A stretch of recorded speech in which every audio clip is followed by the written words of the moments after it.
everyone, welcome to the Grow to Amazing podcast. This is episode number 9. This is Tony Mays, your host, and I originally had an episode planned for today where I was going to do a book review of a book that's been really important to me, that I love the entire series of about 30 books altogether. It's called Magician by Raymond E. Feist, or Ray Feist. But it just didn't feel right. So there's nothing wrong with the book. There's nothing. It's my favorite book of all time, and I highly recommend it to anybody that loves fantasy type books and series. There's great characters, great plots, great writing that he does throughout it and throughout the series. But it just didn't feel quite right for the goals of the podcast. So I pivoted this week, and the biggest influence with that was my wife Jill taking the step of starting to post some thoughts on social media about the launch of our travels around the country. So I think I've hinted at it. I've talked about it a little bit in previous episodes of the podcast, but I haven't really gone into a whole lot of depth about it, and I just kind of wanted to take a little bit deeper dive into the genesis of where all these ideas, what's the idea in the first place, where did the ideas come from, and where are we going from here. So if you're watching the video, you can actually see that I'm sitting in my in-laws' garage. We got lots of toys for the kiddos, a little bit messy because we didn't clean them up right in the fall.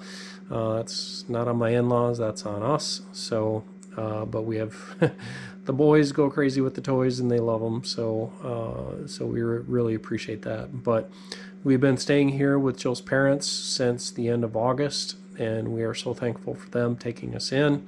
And we definitely could have afforded a place of our own, but the fact that they're willing to open up their house to us on a temporary basis meant that we didn't have to pay some rent. It saved us quite a bit of money, as we were pursuing a dream to go live full-time in an RV, in a camper. So it was about almost 3 years ago exactly that this idea came upon us, when Jill and I had a date weekend away for a family wedding. We had 4 hours in the car, actually 8 hours altogether in the car, with nothing to do but talk, and just started throwing around ideas of what would we do if we could do anything. And the huge idea that we came up out of there was to get in a camper and go travel the country and just have some freedom of being able to do and see this great country that God helped make for us. Or that God made for us. So we had done some tent camping together. I had a pop-up camper probably 15 years ago or more, somewhere around there. So, but we had never done any serious camping, so I think we thought at first that we were crazy, and we're like, what are we, where's this coming from, and what are we trying to do with it? And it was also when we were starting to build our faith and start at a new church and really giving our lives over to God. And I think part of this came from that we just wanted to be able to take our boys around the country, homeschool them, help them grow their faith, and be able to just see this world that God has given us. And I guess when I say boys, take our boys around the country, I'm talking about our 3 younger boys now, Will, Michael, and Jackson. Adam's in college at the moment, and he's going to be graduating this May with his program certificate and getting a job. So we're hoping Adam can definitely come with us at some point, at least for some vacations, but we're not holding our breath that he'd be able to come with us full time or anything like that. He wants he wants a job, he wants to get started on his career, but we really will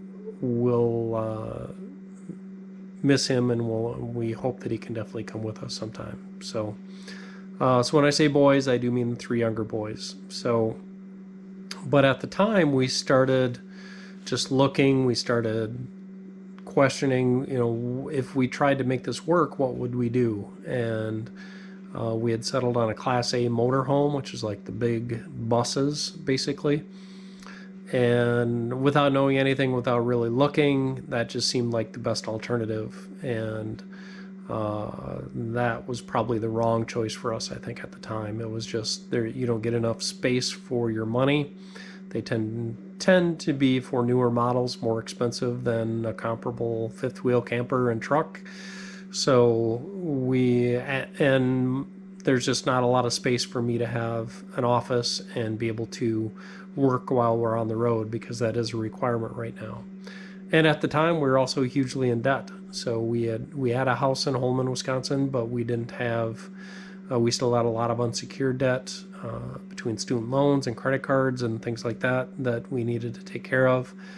And it was like a big boat anchor around our necks. So we talked about it, took some time to sleep on it, think about it, pray about it, and at the end of all of this, we decided it was still something that was a path we wanted to walk down. So this was 3 years ago. This was 2018. We were still living in Holman on our old address there at the house we owned, and we decided it was time to sell. So we were going to use the equity in the house to pay off as much of our debt as we could and rent while we continued to work on our finances and get our finances in order. So we did that. It was a good time to sell 3 years ago. The market was maybe not as hot then, but it was definitely hot. We had 5 offers within the first day of putting it on the market. So we were absolutely blessed with a couple, Peter and Tracy Steele, that bought it from us, sight unseen, FaceTime walkthrough. Took a complete flyer on them, and they took a complete flyer on us to be able to buy a house they'd never walked in. But they were a complete blessing to get to know as part of the sale process, and since then we're just hoping to be able to get to know them better. But we had stuff to get rid of. We had to downsize. We had lived in that house for almost 10 years. So there's, it was 2,600 square feet. So if you can imagine furnishing a house that size and just all the detritus you collect over 10 years, over a lifetime, do you need to keep all that stuff? And that was probably the hard part for me, was letting go of things like tools or, how much stuff are we going to take into storage? Do we need all this stuff? And the long and the short of it is that no, you probably don't. You just collect it, and it becomes like a boat anchor hanging around. So I think before we moved out of the house, we had 3 garage sales to get rid of everything we thought we could get rid of at that point. And it was pretty liberating. I'll admit it. I was resistant. I did not want to sell stuff that, like my Sawzall, like my other power tools and older shovels, and just all of the tools and junk that you accumulate over 20, 30 years of life. That has a use somewhere, but a lot of it had sat there unused. But you also, I think, a lot of guys, I think you measure yourself by things like that, by the number of tools you've got, by how nice they are, how new they are, how fancy they are. And when in truth, is that the stuff that really matters? Is that the stuff that's important? And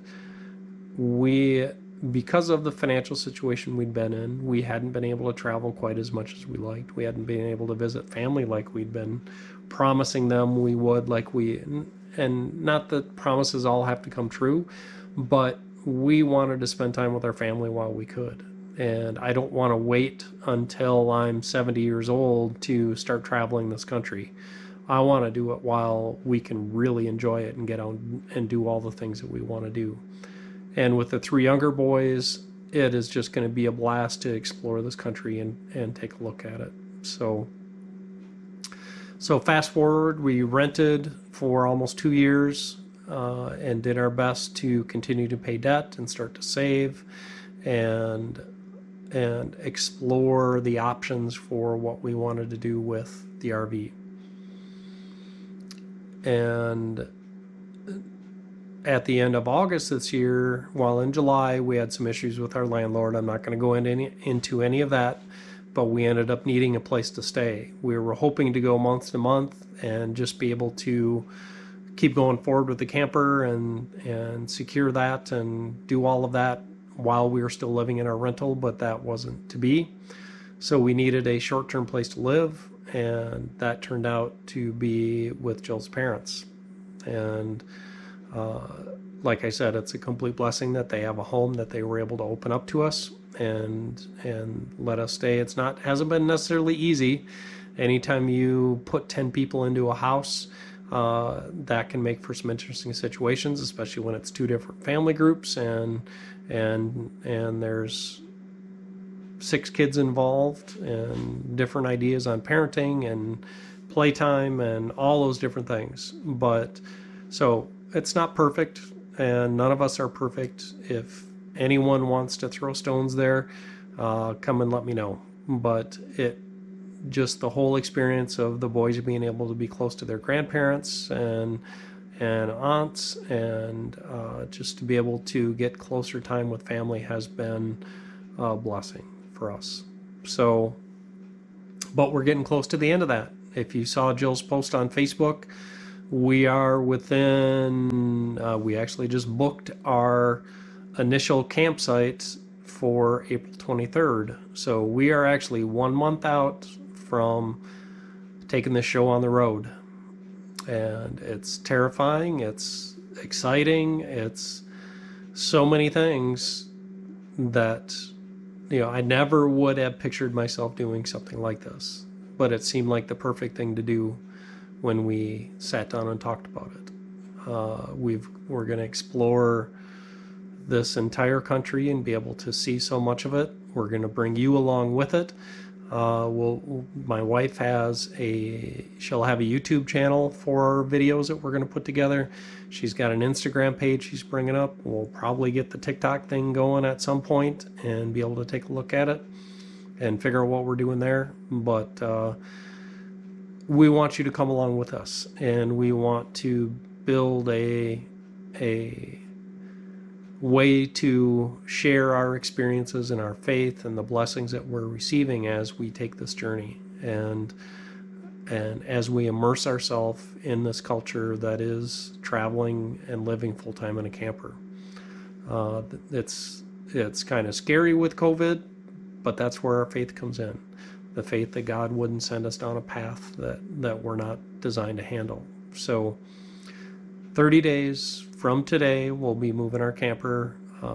We're actually picking it up this Friday, April 10th, to take it to get some solar panels and lithium batteries put in and give us the ability to live a little bit off the grid. And that's exciting too. I want to see spots that aren't booked campgrounds and things like that. So there's lots of camping sites out there. That's called Bureau of Land Management with the U.S. government, where you can just go camp for free and you're off the beaten path, but you're also dependent on your own resources. So we're going to see what we can do there. We're going to see what kind of fun we can have with that and where we can take it. And so that's where the solar comes in. We don't have a generator yet, but that's part of the future that we're looking at. And we'll get there eventually too. So April 10th, this Friday we pick it up. April 10th, we'll pick it up from the solar installer and bring her home to Jill's parents. And then from there, it's fitting it out for a couple weeks. And like I said, April 23rd, we're going to be at our campsite. And after that, we're winding our way through Wisconsin. We're going to go up to visit friends in La Crosse. We're going to go up to my parents or near my parents in the Chautauqua, Wisconsin area, and then head out from there. So we'll be in Michigan, we'll be in Indiana, we'll be in Ohio, Pennsylvania, West Virginia, Rhode Island, and back to West Virginia. And hopefully by the time hurricane season's over, we'll be somewhere near North Carolina, and Jill's brother, and some friends that Jill has out there as well. So, and we just couldn't do that kind of traveling with if we had a regular home. We couldn't spend a week or 2 weeks near Cincinnati. We couldn't spend and then move on to spend 2 weeks near Jill's aunt and uncle in West Virginia, and then 3 weeks by my uncle out in Rhode Island, and then another couple weeks by her brother in North Carolina. So I hope you kind of get an idea of the freedom that this is going to give us. We're not going to have a home base. We don't have a home to come back to necessarily. That's something we own or something that we have available to us. So that's a little bit unsettling. It's something that I struggle with, and I think Jill has a lot more faith than I do in the path we're taking. But we both, this is a little bit of unknown for both of us. We're going to have a learning curve. We're going to have things that are going to break that we got to fix. We're going to have issues going down the road, but that's where having that faith and having confidence that we'll figure it out comes in handy. And doing your preparation so that you've got an emergency fund available to take care of things like that when they come up, and they're definitely going to come up. And actually, what this camera is sitting on is the start of my toolbox and a lot of our things that we need for the camper. Surge suppressor, water pressure regulator, power converters, all kinds of different things. So tool bags, fuel injector cleaners and fuel conditioners, and wheel chocks and socket sets and an air compressor, lots of stuff. So, but it's all, everything has a purpose, everything has a need. There's nothing in here that I won't use at some point, I can guarantee it. So we have to be careful what we bring. Obviously there's weight limits, but it's exciting. We got the truck, we've got the camper. We own it, but the previous owners are storing it for us for a couple more days, and they've been an absolute blessing to us as well. So you got to do your due diligence. You've got to take your time and figure out what works for you. But there's so much help out there. I don't know. I don't know if I'm running out of things to say and I need to cut this off and be done with it. But we sat here in the same spot where I'm sitting right now with Will and Michael, and they've been listening to Where the Red Fern Grows on Audible. And so Will got this idea into his head that he wanted to learn how to whittle. And I can just imagine us on the road. So that's what we were doing here tonight, was doing some whittling, and we don't really have the right knives for it just yet, but they wanted to take a shot at it anyway, so we did, and they were pretty proud of what they got done with, and I'm proud of them as well for taking on something new. So we are going to, I can just picture us doing that, sitting in our camp chairs, fire going, at a campground, listening to the birds chirp and the crickets going in the summer somewhere, just as a family, just taking it all in. And that sounds like absolute heaven, and sounds like a blessing from God for us to be able to do that. And so, I don't know. I know there's a lot of people that think we're off our rockers to give up the stability of a traditional home, including my boss and including the owner of the company I work for, and lots of family and friends probably think we're off our rockers. We're going to give it a shot. If we discover a year down the road, 6 months down the road, it's not for us, that we really, really don't like it, well, then we gave it a shot. We took the chance. We stepped outside our comfort zone and did something we had never, ever done before and tried it out. And I think that's what I can be the most proud of out of all of this, is teaching my boys that it's okay to do that. That you need to do that as a man, as a husband, as a father. You got to show your boys that it's okay to take chances. The same for their mother. She's got to show her boys that she can be flexible, that she can try something new, that she can do things that she's never done before. And show her boys what a strong woman looks like, that can deal with adversity. Because that's the lessons that they're going to remember when they grow up. As much as all the places we're going to visit and all the things we're going to do, how did we handle adversity? How resilient were we? Did we get upset and throw things and have a fit and swear and cuss when we popped a tire, or did we just get out and deal with it? And so those lessons we need to teach our boys, we need to teach our kids. And that's what I want them to see. I just want them to see us living and working together as a family, exploring new places and trying new things, because that's what this is all about. And if we can't take this world in that God made for us and see it, as much of it as we can, let's give it a shot, see what we can do. So I guess my challenge for the week is there for you to think of a way that you can step outside your comfort zone, to try something new, to explore an area of your life that you'd never thought that you'd look at, and see what something new is that you can do to stretch your boundaries and to push things in a new direction. Because remember, we only get one pass around this world in our lifetime. We only get one chance to see all of this. So don't waste a day. Don't waste a minute. Take a shot. This is Tony Mays for Grow to Amazing. I am out.